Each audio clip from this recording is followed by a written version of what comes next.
Good morning. My name is Laura Carretta and I am a PhD student at the University of Padova.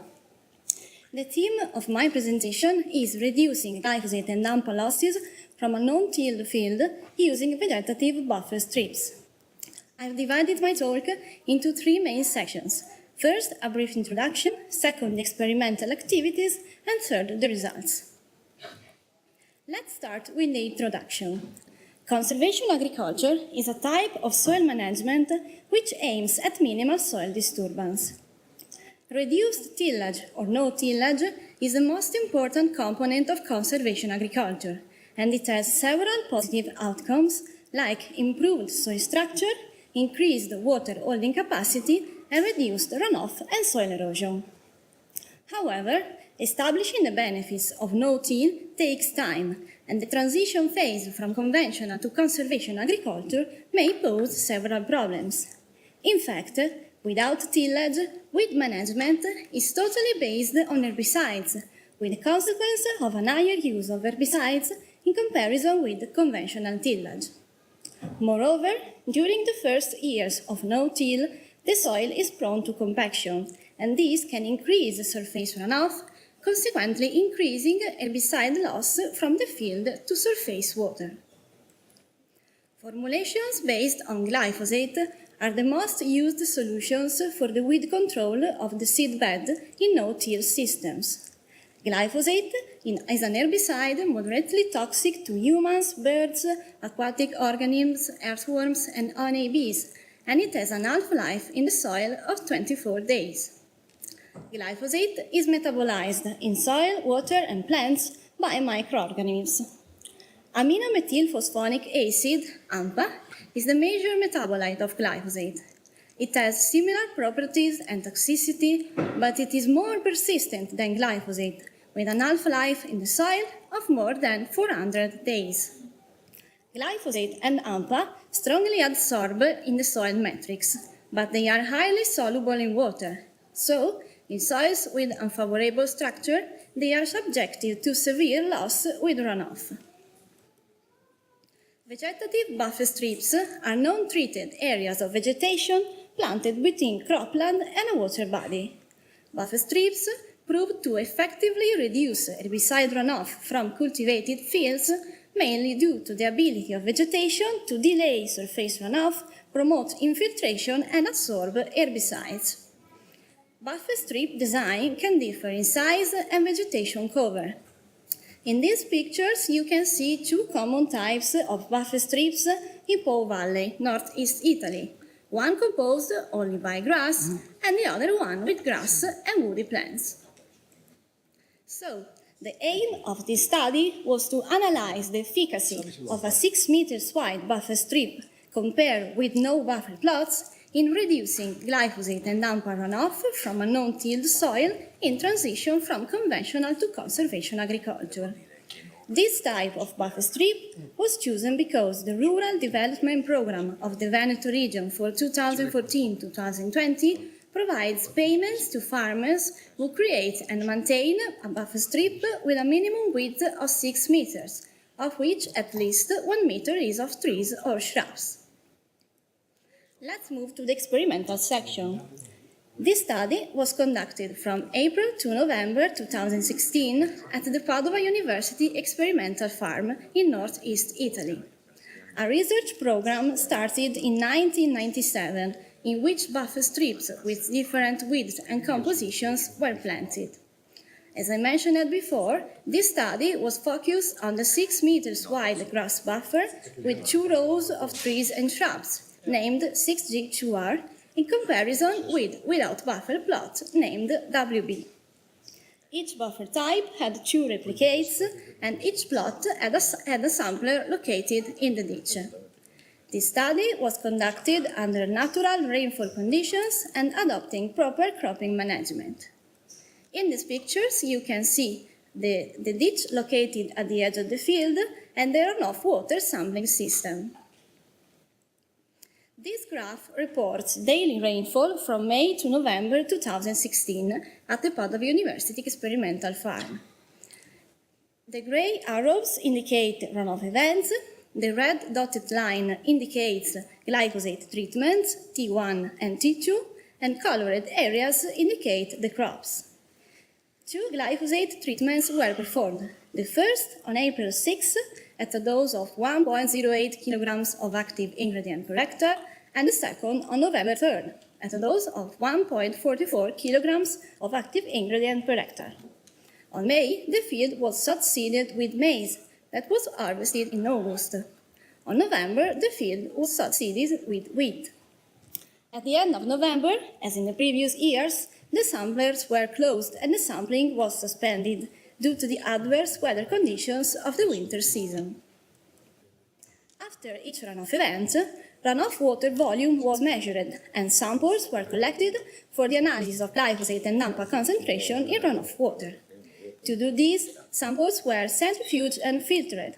After that, a derivatization step was performed with a derivatization kit to enable a good chromatographic separation of glyphosate and AMPA and their detection in mass spectrometry.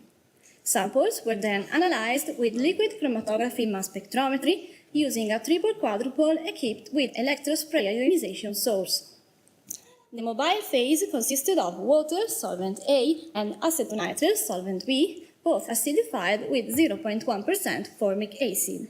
In this graph, you can see the elution gradient for the separation of glyphosate and AMPA. The figure on the left reports the glyphosate and AMPA chromatograms at different concentration levels. The rotation times were 3.6 minutes for glyphosate and 3.9 minutes for AMPA. Glyphosate and AMPA concentration in runoff water samples were quantified by comparison with a calibration curve in ultra-pure water considering the recovery. The graph on the right reports calibration curves of glyphosate and AMPA in ultra-pure water and in runoff water. It is possible to see that matrix effect, evaluated based on the slopes of the regression line in matrix versus ultra-pure water, was very negligible. The recovery was 98% for glyphosate and 91% for AMPA. The limit of detection was 0.05 micrograms per liter, and the limit of quantification was 0.1 micrograms per liter for both molecules. Let's move to the results of this study. This graph reports the rainfall intensity pattern of the events that caused the runoff, expressed in millimeters of rain every 5 minutes. In the 2016 sampling season, 382 millimeters of rainfall were recorded in 9 runoff events. According to previous studies, these 9 events can be classified as ordinary. This graph reports runoff volumes sampled at each runoff event, with and without buffer strip, expressed in millimeters. It is possible to see that buffer strip was very effective in intercepting the runoff water. In fact, runoff volumes with a 6G2R buffer strip were reduced by more than 92% in 8 out of 9 cases in comparison with without buffer plot. Only at the runoff event number 8, this mitigation effect of the buffer strip seemed to be lower. But we have to consider that the rainfall intensity was low at this event and that 12 days had passed since the last rainfall event. In any case, the runoff volumes collected at this event were very scarce in both buffer and no buffer plots. This graph reports glyphosate and AMPA losses at each runoff event, with and without buffer strip, expressed in milligrams per hectare. On the x-axis, the days after the first and the second glyphosate treatments, T1 and T2, are reported. Also in this case, it is possible to see that buffer strip was very effective in reducing glyphosate and AMPA total losses from the field with runoff, and it provided an average reduction of their losses equal to 90% for glyphosate and 87% for AMPA in comparison with without buffer plots. The concentration range in runoff water was from 0.4 to 25 micrograms per liter for glyphosate and from 0.3 to 7 micrograms per liter for AMPA. All the detections were higher than the European Union drinking water limit, that is 0.1 micrograms per liter, but glyphosate and AMPA concentration in runoff water never exceeded the ecotoxicological endpoints for fish and algae. We saw that AMPA losses from without buffer plots were higher than glyphosate losses. As I mentioned before, glyphosate and AMPA strongly absorb in the top centimeters of soil, but AMPA is more persistent than glyphosate, so we should take into consideration also a possible accumulation of AMPA in the soil from the previous glyphosate treatments. It is evident that larger runoff volumes and higher losses of glyphosate and AMPA were from without buffer plots at the runoff events number 2 and number 3. In particular, the runoff event number 2 was caused by a short and intense rainfall event, and the total rainfall amount was the highest, 62 millimeters. Both runoff events 2 and 3 were preceded by several rainy days. That is likely to cause saturation at the soil surface, which could explain the larger runoff volumes and the higher glyphosate and AMPA transported from the field with the runoff.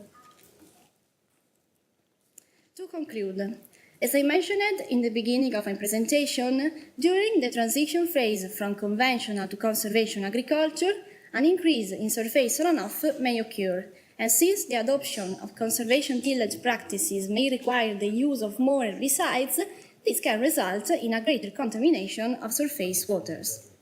In this field study, we saw that buffer strips reduced runoff volumes and mitigated glyphosate and AMPA transfer to surface water, providing a reduction from 87 to 90% of their losses.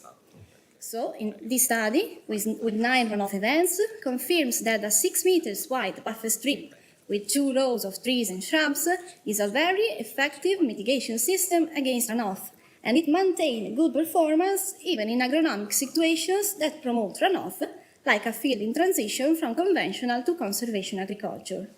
So, the use of buffer strips in these conditions should help to reduce the risk of undesirable impacts of herbicides on human health and aquatic life. Thanks for your attention.